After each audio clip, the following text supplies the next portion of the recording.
Well, we can't. I mean, and when we actually process the data, so we have thousands of computers. So as the data comes off that camera, it gets swept into thousands of computers that are processing it and calibrating it and detecting objects.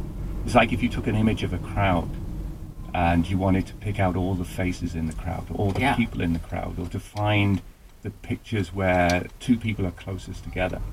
That's how we process the data, and we have to be able to look at the images not with our eyes but with the algorithms and find anything that's moved or changed and characterize it.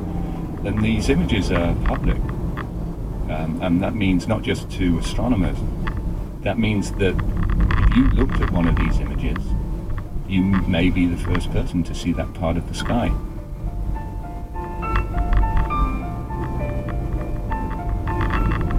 It took 3 years to find just 42 supernovae because the telescopes that we build could only survey a small part of the sky. With the LSST, we get a completely new view of the skies above Chile every 3 nights. In its first night of operation, it will find 10 times the number of supernovae used in the discovery of dark energy. This will increase by 1,000 within the first 4 months. 1.5 million supernovae by the end of its survey. Each supernova testing which theories of dark energy are consistent and which ones are not. Until hopefully, at the end of this survey, around 2030, we'd expect to hopefully see a theory for our universe, a fundamental theory for the physics of our universe, to gradually emerge. But if looking through tens of thousands of galaxies revealed 42 supernova that turned our understanding of the universe on its head, when we're working with billions of galaxies, how many more times are we going to find 42 points that don't quite match what we expect? What's so exciting about the next decade of data in astronomy is we don't even know how many answers are out there, answers about our origins and our evolution. How many answers are out there to questions that we don't even know that we want to ask? Thank you. Does this mean, Andrew, that we don't have a whole lot left to learn from, like the old version of the telescope that we kind of looked through with my son in my backyard? Or is the universe just so complicated now that big data is the only way to understand this?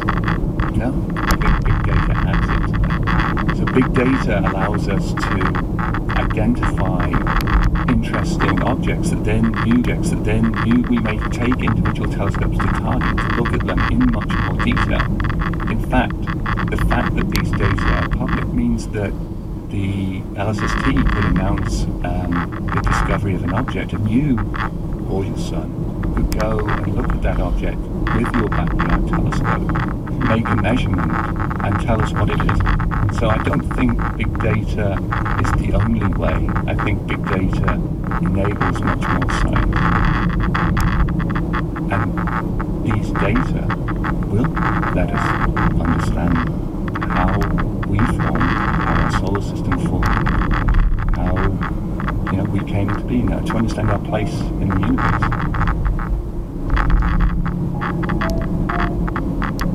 Andrew Connelly is an astronomer at the University of Washington. His TED Talk is at TED.com, and the LSST, the Large Synaptic Survey Telescope, is expected to be completed by 2019.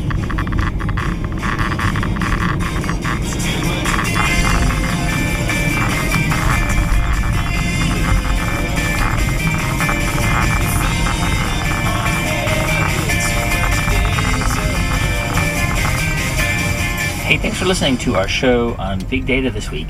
If you want to find out more about who is on it, go to ted.npr.org. If you want to see hundreds more TED Talks, check out TED.com or the TED app. Our production staff at NPR includes Jeff Rogers, Brent Bachman, Megan Kane, Neva Grant, and Sanaz Meshkinpour, with help from Rachel Faulkner and Daniel Shukin. Our partners at TED are Chris Anderson, Kelly Stetzel, and Janet Lee. If you want to let us know what you think about the show, you can write us at tedradiohour@npr.org, and you can follow us on Twitter. It's at TEDRadioHour. I'm Guy Roz, and you've been listening to Ideas Worth Spreading right here on the TED Radio Hour from NPR.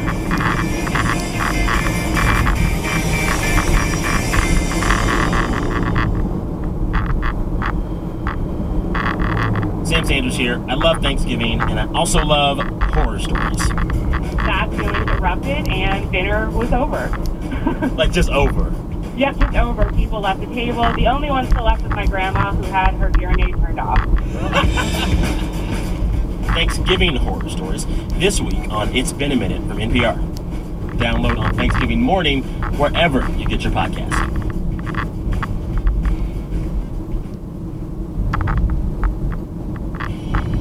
Welcome to an HBO podcast from the HBO Late Night series, Real Time with Bill Maher.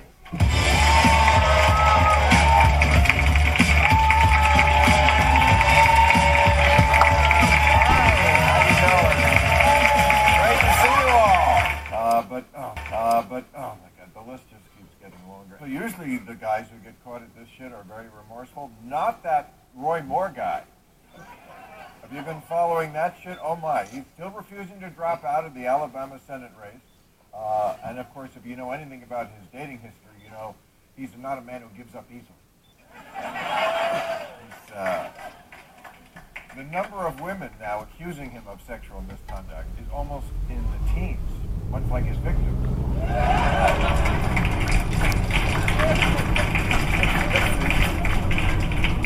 And this week we heard from a woman who says Roy Moore attacked her when she was 16, and he denied it. And then she produced her high school yearbook, which he signed. You saw that? And he signed it, "Don't change over the summer, but if you do, can I watch?" I mean, it's just very inappropriate stuff. But that Roy Moore, he really liked to hang out at the mall. Wow. Back then, he used the Ten Commandments as a skateboard. And Family Values is the name of the store where he looked down your shirt. I mean, yeah, why couldn't Roy Moore be like everybody else at the mall and get his sexual jollies vibrating, I mean, in the vibrating chair at Brookstone? You know where I'm going with this. Now, as for the other old Republican sex predator, Donald Trump, he's back from his Asia trip. He did 5 countries in 12 days, a grueling schedule that has only been matched by every retired Jew in America. The media is all about, oh, it's a grueling. Grueling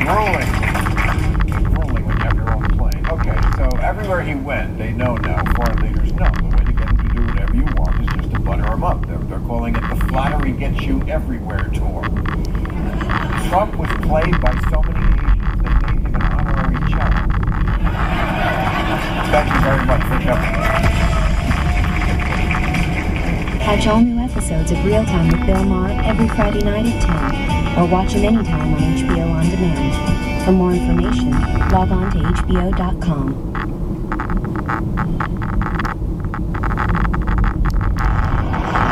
For travelers looking to avoid traffic this Thanksgiving week, it might already be too late. AAA says nearly 51 million Americans are expected to hit the roads, skies, and railways, the highest Thanksgiving travel volume since 2005, and a bump of 3% over last year. A strong economy and labor market are fueling this year's increase, with cheap airfares sending more travelers than usual to the airport. But the vast majority, 45.5 million, will be driving, although delays for many are in the cards. AAA says with lockouts, flat tires, and dead batteries, it expects to rescue more than 330,000 motorists this weekend, providing every reason for travelers to truly give thanks.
Bye.